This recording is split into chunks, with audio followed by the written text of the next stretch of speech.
Top 10 Best Cities to Settle in Canada as a New Immigrant. So, you've applied to come to Canada as a permanent resident, but don't know exactly where you should live. Everyone has heard of Montreal, Toronto, and Vancouver. But who knows if those are really great cities to start your new life? This list looks at big cities in Canada that are most accessible to new immigrants. 10. West Vancouver, BC. The richest city on this list. West Vancouver is a suburb of, you guessed it, Vancouver. It is surprisingly affordable for the renter. The average rent price in the city puts it right in the middle of the pack. It's actually cheaper to rent in West Van than in Milton.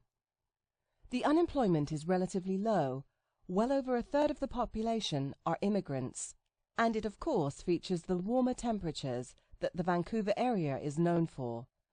So what could possibly go wrong? Well, on average, it takes up about 8 years to save up enough money to buy a house.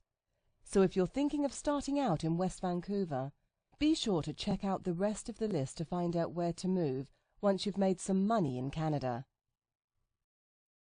9. Milton, Ontario. Looking for a job? The rapidly expanding city of Milton may be the place to move. Though it's a bit of a hike from Toronto, nearly an hour drive in traffic, and significantly further by train, Milton boasts a very low unemployment, the lowest among the immigrant-friendly big cities in the country. There aren't as many immigrants in Milton as there are in some of the other cities on the list, and the rent isn't exactly cheap, but it's hard to say no to jobs. Unless you're concerned about safety, Milton's crime rate isn't exactly low. 8. Ottawa. The nation's capital is a safe bet. Predicted by experts to see a boom in jobs in the near future, the capital is also pretty much in the middle in all livability factors. The rent and vacancy rates are reasonable. Unemployment is higher than some places, but should soon drop. House prices are about average, as is the time it takes to save for a house. And the city is safe, with decent transit. But Ottawa is notoriously boring and cold, so keep that in mind. 7. Richmond Hill, Ontario. Richmond Hill, a suburb of Toronto, easily accessible from the city by transit or highway, has one of the highest percentages of immigrants of any city in Canada, nearly equal to that of the larger and the perhaps more intimidating Mississauga. The only thing keeping it from being higher on this list is the violent crime rate, which, while low, is significantly higher than cities listed below. Well, that and the fact that it takes significantly longer to buy a house in Richmond Hill than it does in some other cities. The length of time to save for a house is not West Vancouver bad, but it's close. 6. Brossard, Quebec.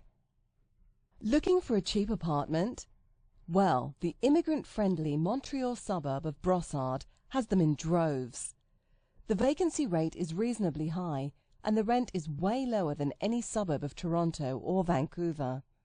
Plus, it has a way lower crime rate than the equally cheap and even more immigrant-friendly Dollar-des-Ormeaux, another suburb of Montreal, located almost as close to the downtown core.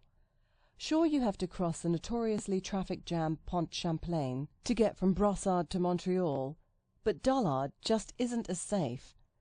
Finally, the average resident of Brossard has to only save for 3 years to afford a house, and Brossard has the second lowest real estate prices of any major city in Canada.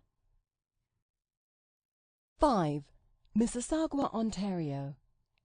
Mississauga, the third largest city in Canada's most populous province, is still considered by many to be a suburb of Toronto.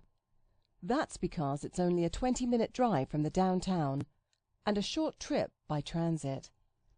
Mississauga boasts a population of over 50% immigrants and a low crime rate, but it's still somewhat of a bedroom community despite its size, meaning you have to drive everywhere, and the unemployment rate doesn't compare favourably with other suburbs of Toronto. 4. Markham, Ontario. Markham is a suburb north of Toronto that is easily accessible from Toronto by transit or highway, and it's right next door to Richmond Hill. Markham has the second highest percentage of immigrants of any large city in Canada, with well over 50% of the population having been born overseas.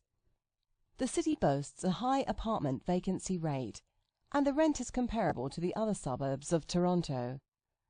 Markham is a pretty wealthy place too, meaning that it's a safe place to start your new life. 3.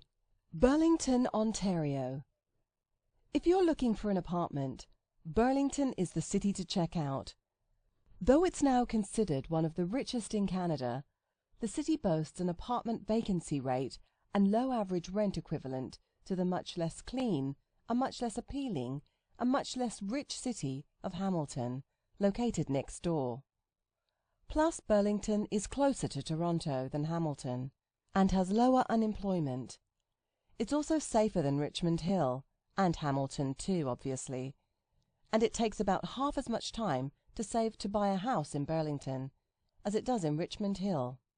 Burlington lacks a large immigrant community, but that is changing as the city continues to expand. 2.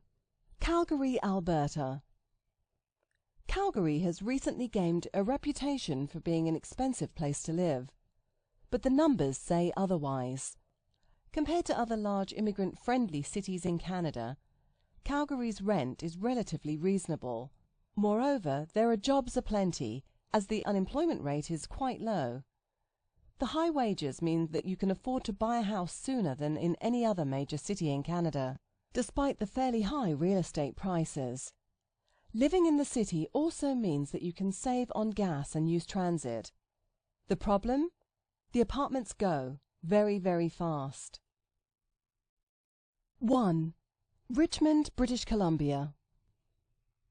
Richmond, a suburb of Vancouver and only a 30-minute drive from downtown, is probably the best city in the country to settle. Nearly 60% of the city has immigrated to Canada. The rent isn't as high as some of the other areas of Vancouver, one of Canada's most expensive cities, and the average salaries are higher than the city itself. You can take transit to work and save money, and the Greater Vancouver area is notorious for the warmest weather in any major city in Canada. What's not to like?